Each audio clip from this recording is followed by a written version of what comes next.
네, 매주 금요일 문화 속 숨은 과학 이야기를 나눠보는 과학 스포일러 시간입니다. 오늘은 거장 릭 베송 감독이 40여 년 만에 스크린으로 옮겼다는 영화를 소개해드릴 건데요. 화면으로 먼저 만나보시죠.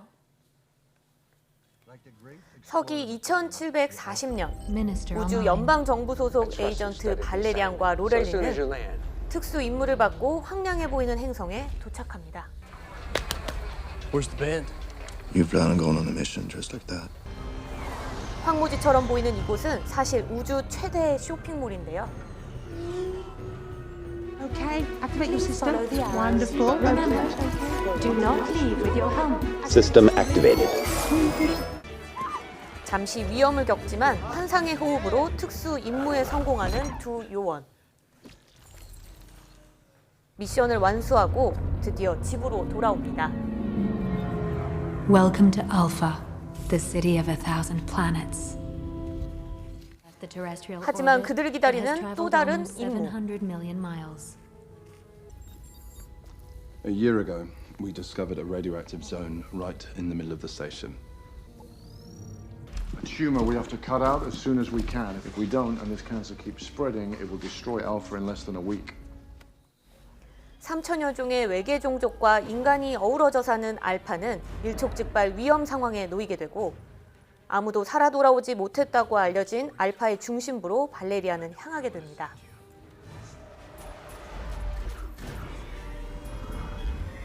Okay, Valerian, you're near the dead zone.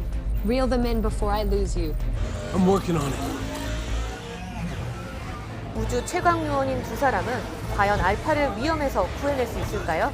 영화 발레리안 1000개 행성의 도시입니다. 네, 과학 스포일러 양효영 기자와 함께하겠습니다. 안녕하세요. 네, 안녕하세요. 네, 오늘 소개한 영화 발레리안, 2740년을 배경으로 상상으로 만들어진 영화인데 릭 베송 감독이 이 영화를 만들려고 40년을 기다렸다는 얘기가 있던데 아까 저희가 그렇게 소개해드렸잖아요. 네, 맞습니다. 어떤 사연인가요? 네, 이 영화의 원작이 됐던 그 발레리안이라는 만화가 있어요. 발레리안과 로렐린이라는 제목인데요. 네. 1967년에 나온 만화입니다. 이 릭 베송 감독이 이 만화를 본 게 뭐 10살이라고 해요. 그러니까 굉장히 어릴 때 봤죠. 만화를 본 이후로 이 만화를 영화로 만들고 싶다라는 생각을 오랫동안 해왔다고 하지만 이 원작이 그려낸 넓은 우주, 다양한 외계인을 구현하는데 기술력이 부족하다 이렇게 생각해서 미뤄왔다고 합니다.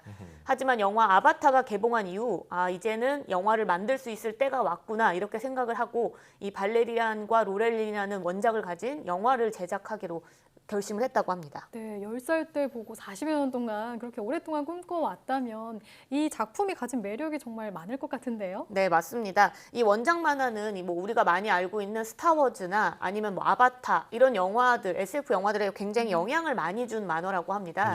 이 영화가 28세기를 배경으로 하고 있는 만큼 뭐 어떠한 상상력도 모두 구현하는 데 가능했다 이렇게 뭐 릭 베송 감독이 얘기를 했는데요. 그런 것처럼 이 그래픽 아티스트들이 3년 정도의 시간을 거쳐서 많은 외계인의 모습, 또 미래 우주 모습을 그려냈습니다.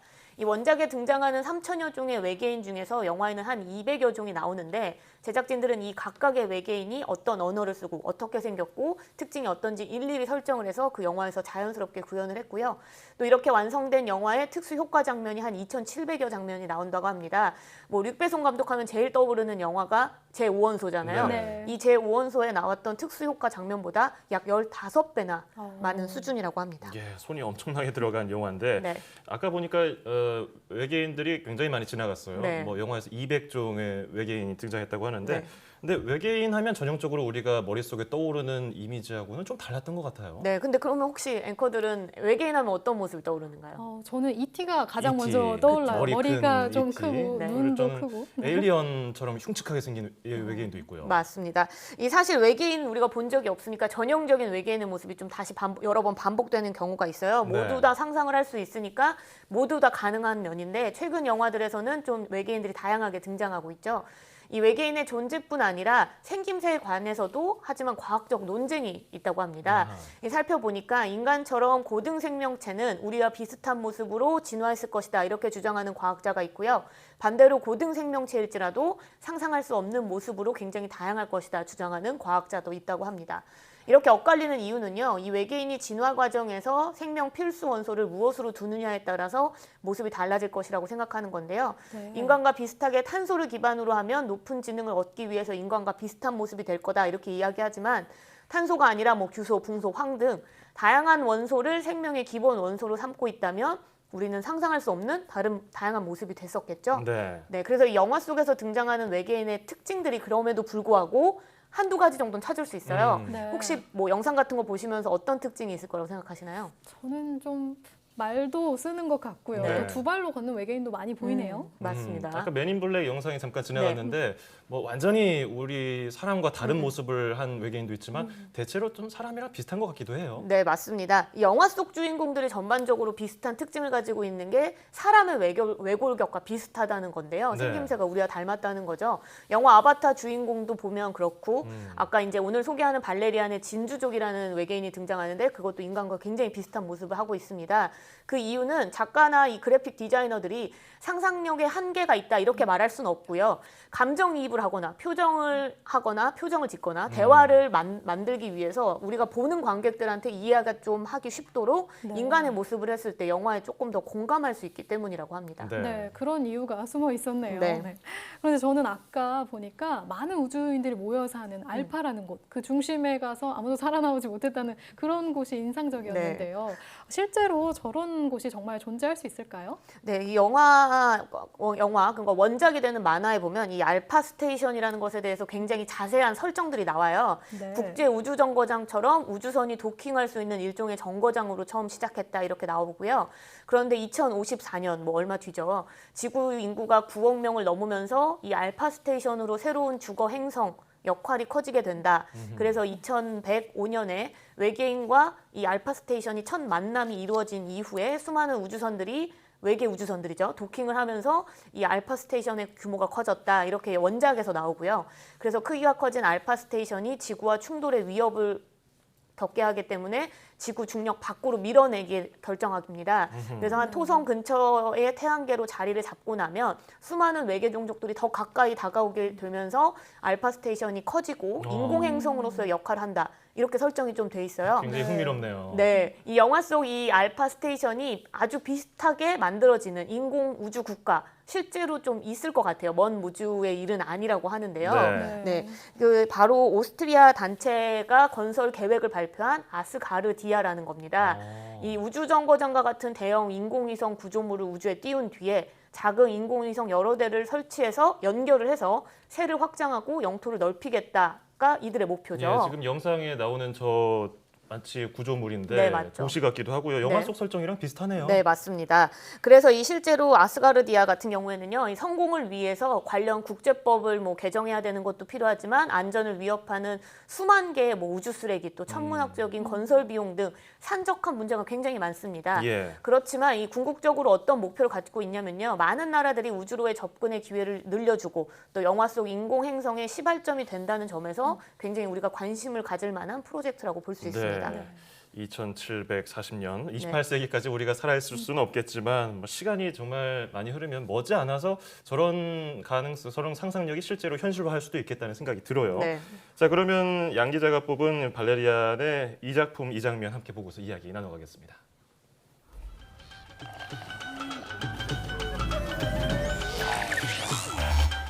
Seek and destroy. Top priority. Targets photographed to follow. Valerian, how are we doing? Good. I think I lost it. RC-13. No, thank you. I'm to your left, 200 feet away. But my keypad's broken. What's the matter? No, thank you. The box is broken. Can't get my arm back.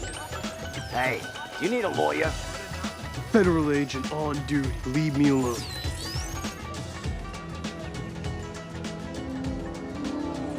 Oh no. Oh yeah.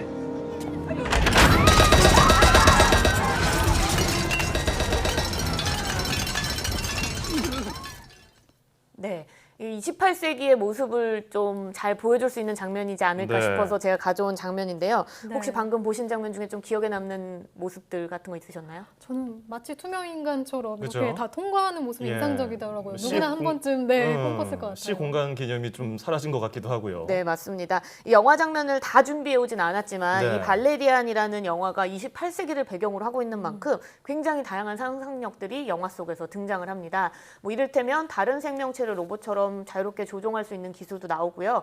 뭐 아까 이야기했지만 공중에 이제 뭐 바닥을 만들어내는 총도 있고 또 벽을 어떤 벽이든 뚫을 수 있는 우주복 뭐 이러고 이제 가상현실 같이 이렇게 시공간을 넘나드는 기술 등 뭐 굉장히 새로운 기술들이 많이 등장하죠. 네, 정말 네. 멀긴 하지만 정말 저런 게 28세기에는 가능할까요? 네, 우선 미래 기술 발전 뭐 우리가 어떻게 될지 뭐 그때까지 살아 있을 수 없으니까 확신할 수는 그렇죠. 없잖아요. 하지만 뭐 이런 시공간을 넘는 박스 이런 건 사실 지금의 물리학적인 어떤 개념으로 봤을 때는 완전히 과학적인 사실은 아니에요.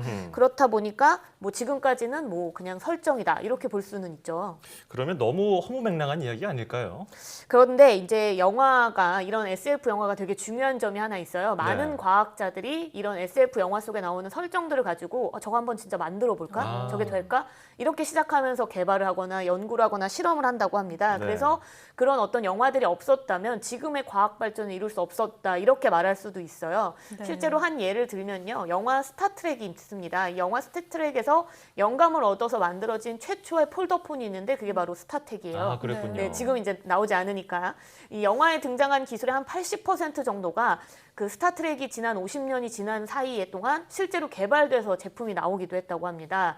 또 이 사실 뭐 우리나라는 스타트rek이나 스타워즈처럼 이런 상상력 기반의 우주 활극 영화 이런 영화보다는 또 약간 과학적인 사실에 입각한 영화들 그러니까 예를 들면 뭐 인터스텔라, 마션, 그래비티 같은 영화들이 사실은 흥행면에서 좋은 성적을 거뒀습니다. 그렇지만 이 발레리안과 스타워즈, 뭐 스타트rek과 같은 비슷한 영화들은요. 이 아무래도 상상력을 좀 자극하잖아요. 그래서 윗배송 감독도 이 영화를 통해서 관객들이 다시 한번 좀 상상하고 꿈꾸길 바란다 이렇게 목표를 이야기했는데요. 윗배송 감독의 말을 좀 직접 한번 들어보시죠. We don't know how to dream anymore. So the film is about that. The film is unusual. The way to tell the story is unusual. All the aliens, all the characters, it's different. But I want that. I want that because I want to remind the adults the power of dreaming they have when they were younger.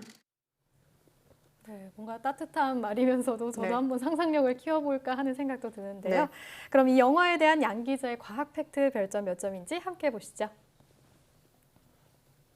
영화 발레리안 1000개 행성의 도시, 화려한 우주 배경의 로맨틱 코미디물.